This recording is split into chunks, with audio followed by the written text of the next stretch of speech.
ministère mexicain de la Santé estime qu'un Mexicain sur 4 a été infecté par le virus Covid-19. La publication de son enquête nationale sur la santé et la nutrition révèle que 31 millions de Mexicains ont été infectés par le coronavirus, un chiffre 6 fois supérieur aux statistiques officielles du gouvernement.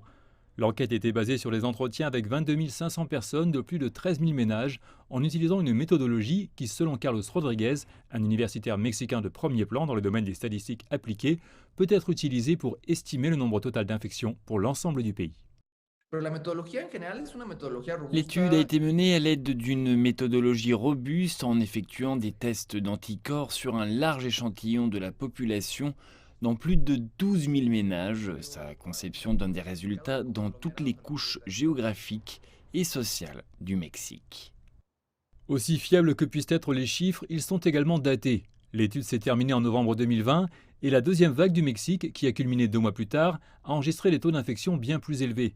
Les épidémiologistes pensent que les chiffres sont maintenant bien plus élevés. À ce stade, il devrait être d'au moins 50 ou 60%. Je pense que nous entrons maintenant dans la troisième vague. J'espère qu'elle ne sera pas aussi sévère que les deux précédentes.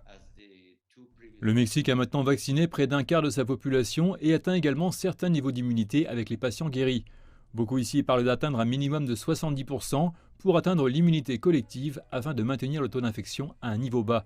Cependant, étant donné les nouveaux variants de Covid-19 et à quel point on en sait relativement peu, le docteur Mathias n'est pas optimiste. Ce virus nous a appris qu'il allait changer. Et cette immunité collective que nous visons est comme une cible mouvante. Nous ne l'atteindrons jamais.